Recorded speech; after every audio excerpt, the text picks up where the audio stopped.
the relevant part of my gambling career took place over 3 years. Yeah. The first year was where I told you we were buying in for 30 to 50 and doubling up, but we didn't care about winning. Yeah. It was nice that we were winning, but we didn't care. The second year is where we started to take it serious, where we added a 0 to everything. And the third year is we are, bar none, going to work, and we'll do everything we can to take these casinos down. Roughly at the 18-month mark in the 3 years, which is halfway through our second year, where we're doing the 6 figures, entering 7 figures, that's where it starts to become a problem. Okay. Tell us about how you noticed them starting to fuck with you. Well, they started to do things like they took my jet away. And I'm like, what'd you take the jet away for? And they go, well, you're not bringing in enough money. And I go, what? I go, I'm the biggest bettor in the city for the last 6 months. And they go, well, it's not enough. I go, that's suspicious. So they would send a jet to LA to pick you up and fly you in? They gave me a jet to go anywhere, do anything. I used to take it to go check my mail. I used to go, one time I threw a party and I just took a party and I had a hat in LA at my crib that I wanted to wear to the party. I just took the jet to LA. When I landed, I told the pilot, I said, don't leave the plane. I'll be right back. My driver was on the tarmac in LA at Van Nuys, drove me straight to my crib. I ran inside, grabbed a hat. Driver took me back to the tarmac, got him, and went to the party. I just used it like it was I used PJs like it was an Uber. They took that away. And I go, that's weird. I'm the biggest depositor in the city for 6 months. Yeah. And there's so many jets these casinos own. Like, why would you take mine away? It's a weird thing to take away from me. Then they'd be like, I'd say, hey, I want to go to this villa. They go, can't give it to you. Who are you going to give it to? Somebody else. I go, well, there's nobody more valuable to you in pure numbers than me. Why would you give that premium villa to somebody else? Because I'm like, that's suspicious. So we started to see this. Then they started to do weird little things like harass me or bust my balls, or I had a parking space at the front door of every casino on the strip. So I would just self-park and keep my keys. They started busting my balls with that and cornering me, and you could just see. Yeah, it was like little harassments, little things that were like taken away. microaggressions. So why, I got a question, this is a private business. Couldn't they just ban you outright for any reason? They could, and eventually they did. I believe that they were very torn. I think out of the 10 executives watching me, 5 said, he's cheating and a liability, get him out. And the other 5 said, we can't catch him cheating. We haven't figured out any unethical play he does. He's just so lucky. Keep him a little longer. He's got to give it all back. So I think it was this fight. So they go, well, where's the common ground? And they go, what if we just shake the pot a lot? And someone goes, well, how are you going to shake his pot? They go, let's take away everything he likes. Let's start with that. So they took away all the stuff I like. And it did shake my pot. It got me pissed off. I was like, you just are you're inconveniencing me a lot now. And they go, okay, he's still winning though. What else can we do? And that's when it started getting crazy. They go, jam his Wi-Fi. Make sure he has no cell service. Now I can't use my cell. No cell phones work in any of my villas or my rooms.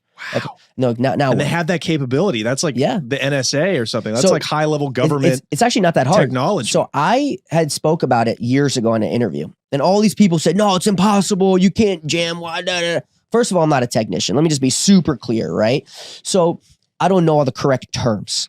What I know is that if there's 2 rooms that share an adjoining wall, one's in my name, one's in your name. The one in your name, you have flawless cell phone capabilities. As soon as you go 4 feet into my room, your phone is now a paperweight. And I put it to the test. And then I recorded a video doing it. When I recorded this video, it got like 10 million. I recorded it at night, went to sleep, woke up in the morning, I had like 10 million views. That casino knocked on my door and told me to leave. And I recorded that too. Wow. Yeah. Wow. So. Oh, but what I meant to say is people had contacted me because they also locked me in an elevator one time.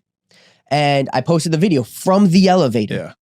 And I'm like, I'm locked in here. I was with Odell Beckham. We were gambling. We both separated to go to our room for the night. When I got in the elevator, I got locked in there. And it was like a whole thing. Both an elevator, I don't know, builder, technician, I don't know what. And many people that are, I don't know what the term is, familiar with how they explained it to me that it's like a net, sort of like this light is, right? A net. And what they can do is they can shut off certain parts of the net. So you can't get the cell to go through that area. Right. So all these people that came forward and said, yeah, I can block that. If I was in the tech room or whatever at the casino, he goes, it's a pretty simple task. I personally can just block it. They go, and same with the elevator guy. So the elevator guy took my elevator video. He stitched it on TikTok with him in an elevator room, pulling the levers to lock somebody in an elevator. That's believable. Yeah. That's totally believable. Well, not the comments. Well, yeah. At what point now you're posting on Instagram, you're becoming an influencer. At what point do the celebrities come in and start giving you their money to gamble with? Like immediately. Like as soon as I started social media, it immediately went viral. Who were the first people that approached you? I think Drake was the very first person. I think Drake had discovered me. Like a week later was Lil Baby, and then after that, and they just DM you. Yeah. What does a DM from Drake look like? Can I see it? No, I don't want to do that because I think that he's very private, and I think that he prefers people not to like use his name for clicks and stuff like that. So, was that wild though? Seeing like, wow, this is how it started. I was homeless in Harlem, and now I got Drake in my DMs. Yeah, it's wanting me to gamble his money. Can you say the amounts of money? Can you say that? Like, I can't put a name to the amount, but some have given me 3 million. Some have gone as low as like 10K. Like, but in the beginning, I was just some guy, bro. I'm still some guy. You know what I mean? But back then I was some guy. I had like 10,000 followers on Instagram and no other social media. And when anybody who I liked or like listened to their music or watched them in movies would DM me, every time I was like, whoa, that's cool. I'd like show my buddy, I'm like, yo, look, you know?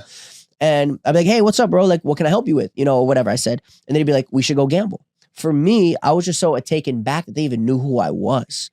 And then went all the way as to ask me to hang out.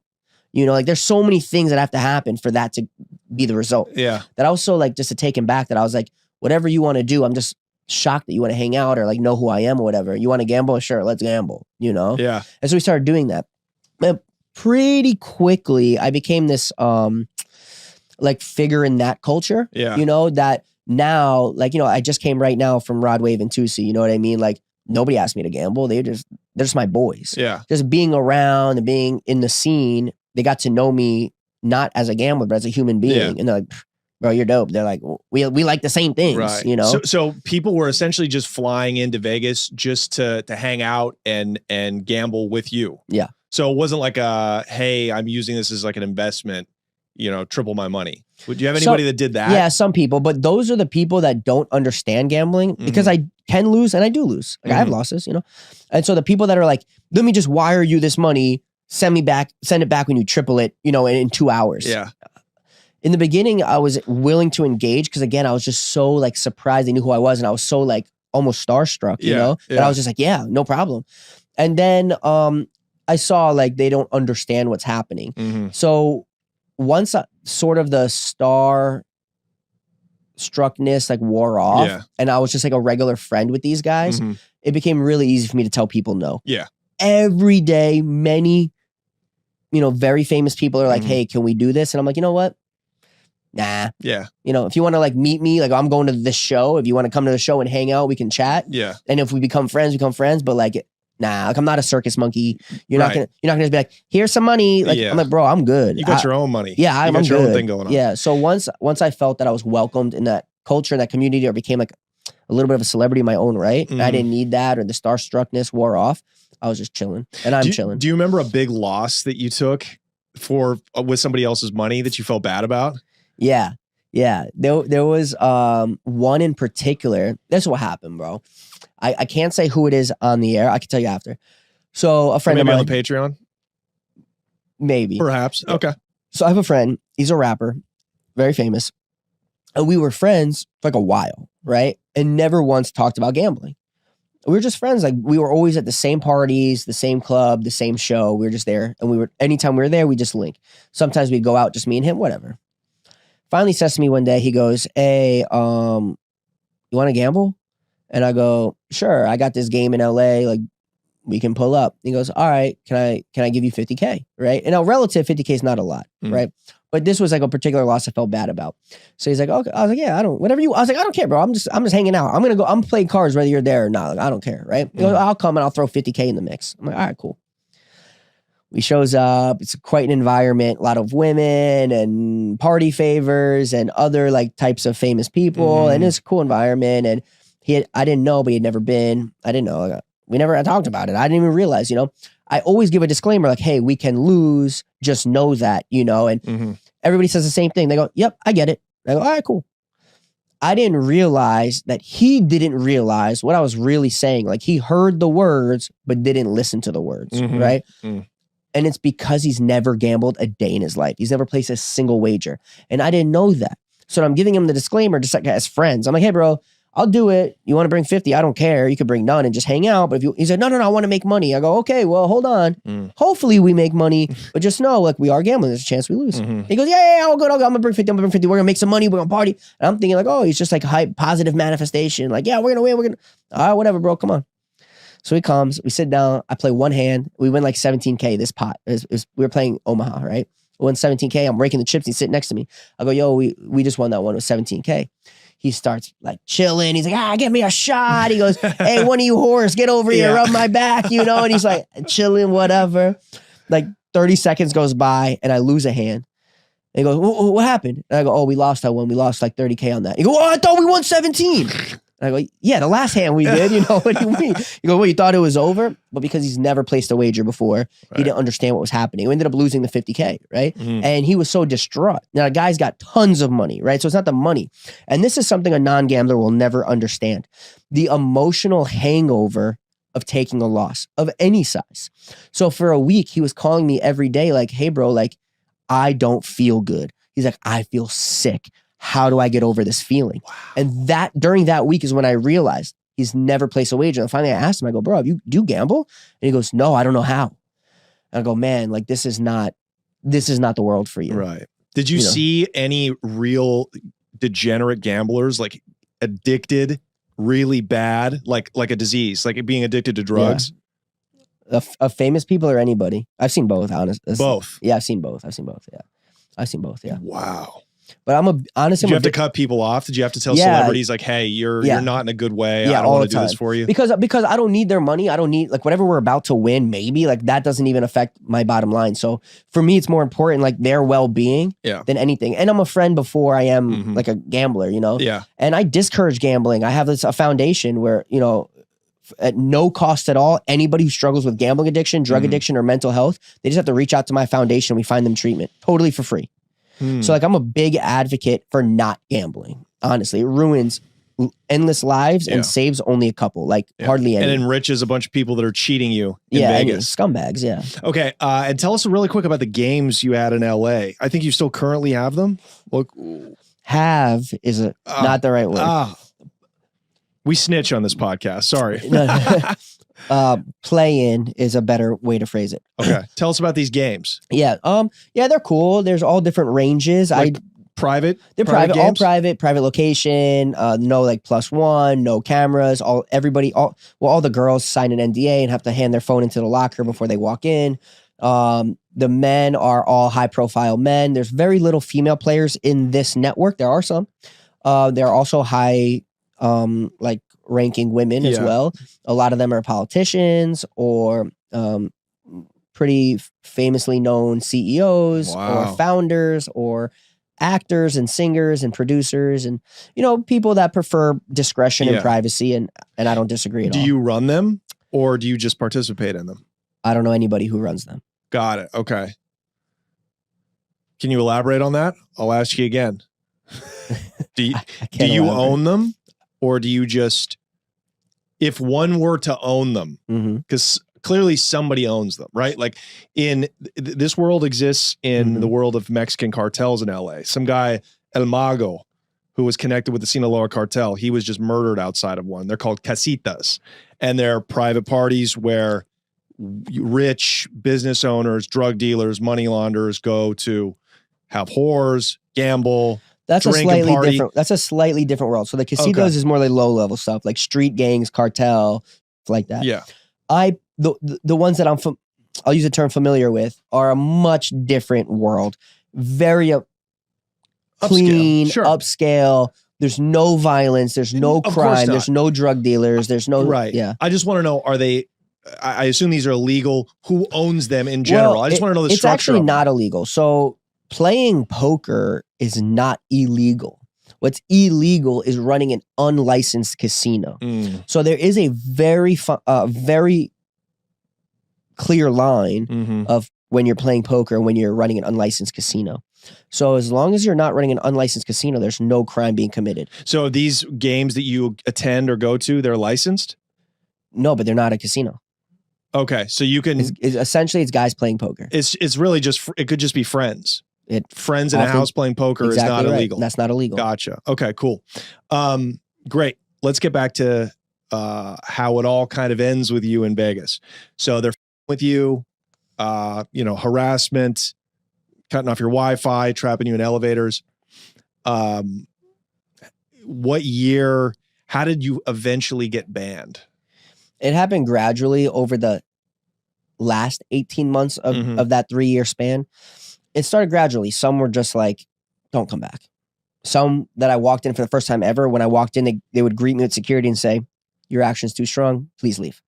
Wow. Some would do crazy things. Some would make false claims. I had one that told me I touched too many forks in the high limit buffet. There's like a lounge, like a buffet kind of, and like all the forks are like out, And I swear to God, I bring in cash, and this particular casino has 2 high limit rooms.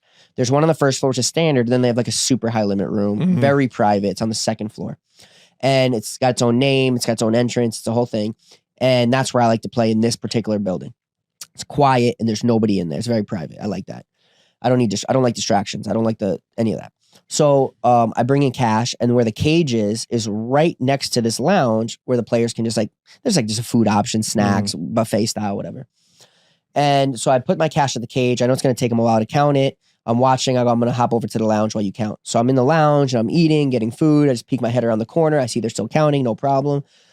I get greeted with like a group of security. They go, "Are you Mikki Mase?" I go, "Can I help you with something?" They go, "Are you him?" I go, "What's the problem?" They go, "You touched," swear. They go, "You touched too many forks." I go, "What's the limit of forks I can touch?" And they go, "Just to be clear, are you Mikki Mase?" And I go, "Yeah, I am." The dude rips out this freaking index card like it's the biggest FBI bust of the century. And he's standing in a power stance, reading me my Miranda rights for the casino. Yeah. It's a trespassing, it's a thing they always read. And the guys, there's like 10 security guards there, and this guy in a power stance just barking off at this index card. And I'm like, "What's the problem, fellas?" Yeah. And the problem is you touched too many forks. We need to escort you to your car and follow you off property. Are you guys being serious? And they go, "Yeah, if you have a problem with it, call your host and you guys handle it on your own." And how much cash had you brought in? It was like $300K, which wasn't even a lot. I was just going I was early in the morning. That's I was light work. Yeah, I was just going for some fun. So they banned me for touching too many forks in the lounge. So they don't give you an official, like you're 86 from here? They give me those. I never accept them. I don't think it works this way, but I'm assuming if I never accept it, then I can claim like negligence or even ignorance. Like, I don't have a piece of paper. I never touched a piece of paper, but they always try to give it to you. It's like one of those 3 pieces where it's like the pink, the yellow, and the white. The ink goes through all 3. They always try to rip one off and give you one, but I never take one. Are you in litigation with any of these places? No. Okay. Are there any places? I wasn't cheating. If I was cheating, your first offense for cheating in the state of Nevada is 5 years in state prison. Holy. First offense. Wow. I've never been indicted. I've never been in prison for cheating. I didn't cheat. Never cheated. So are there any places that you can still go to? There's 2 buildings in Las Vegas I'm allowed in. I think one of them doesn't really want me there. So like I try not to stir their feathers. I'll go there for like dinner or like a show. And there's another one that doesn't really care. And I think the reason they don't care is because for my own strategy, and I don't need to, I don't play that big. There's only one spot. So if something ever goes wrong there, I don't have like a backup plan. Like I don't have an insurance policy, like an insurance plan, So I don't play that big there because I don't want to feel cornered. And also I don't have to, and it's really stressful. So knowing that it's my only spot, that every time a celebrity calls me and asks me to bring them to Vegas, this is the spot we go. So I think they reap the benefits of the biggest names in the world walking into their doors. It's good promotion for them. Yeah, but they only walk into that set of doors because I'm the one that brought them there, So I think that, and this is not confirmed. Like, I don't know. And the casino doesn't pay me. I wish they did, but they should.